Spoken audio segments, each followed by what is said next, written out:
Wacana pertemuan Ketum PDIP Megawati Soekarno Putri dan Ketum Gerindra Prabowo Subianto terus mengemuka. PDIP menyebut pertemuan tersebut sangat memungkinkan. Menurut juru bicara TPN Ganjar Mahfud Ciko Hakim, pertemuan keduanya sangat mungkin terjadi.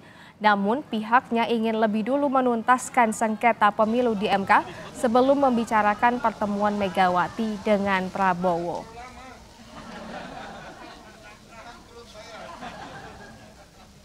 Hambatan ini kan memang prosesnya kita kan masih menjalani proses pemilu dan kalau kita harus ingat bahwa proses pemilu itu belum betul-betul selesai sebelum sidang di MK ini selesai dan ada keputusan bagaimana putusan ini menjadi putusan yang positif untuk tim Ganjar Mahfud atau sebaliknya. Nah kita lihat itu. Nah ini yang menjadi bukan hambatan sebenarnya, ini lebih ke arah bahwa masih mengikuti proses itu karena kontestasi ini belum 100% finish. Jadi setelah itu barulah saya rasa lebih tepat ada pertemuan antara Bu Mega dan Pak Prabowo.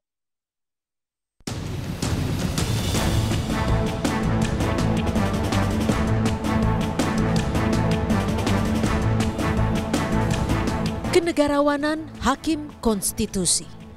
Itulah judul tulisan Presiden kelima Megawati Soekarno Putri hari ini di Harian Kompas. Bak surat terbuka terhadap penguasa.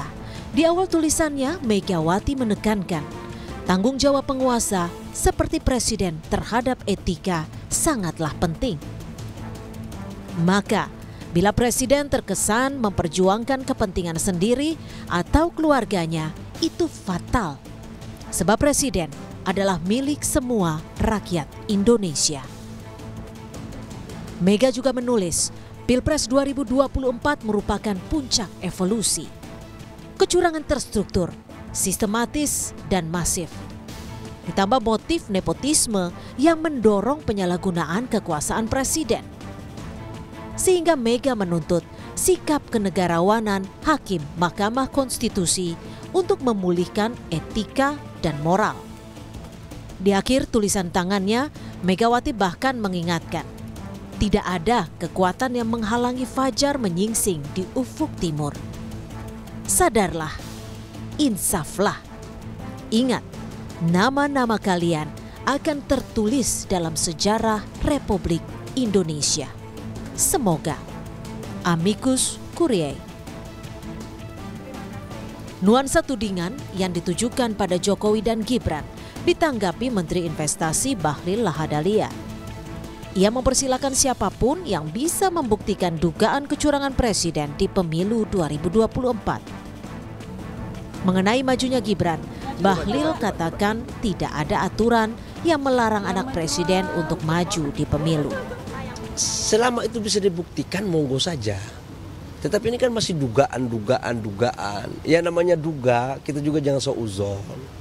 Nggak boleh jadi wapres hanya karena bapaknya presiden, dari mana? Emang ada aturan yang mengatakan bahwa anak dari seorang presiden nggak boleh jadi wapres atau jadi presiden? Kalau itu ada, oke. Kan tidak ada juga yang mengatakan bahwa anak gubernur nggak boleh anaknya itu jadi gubernur atau wakil gubernur. Nggak ada juga kan. Hak warga negara selama dia itu memenuhi syarat. Hingga kini, proses sengketa dugaan kecurangan pemilu masih bergulir di Mahkamah Konstitusi. Semua pihak wajib menghormati proses karena setiap tudingan perlu dibuktikan.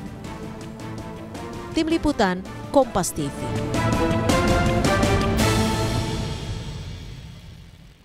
Informasi lainnya, Saudara, Partai Golkar menyiapkan mantan Gubernur Jawa Barat Ridwan Kamil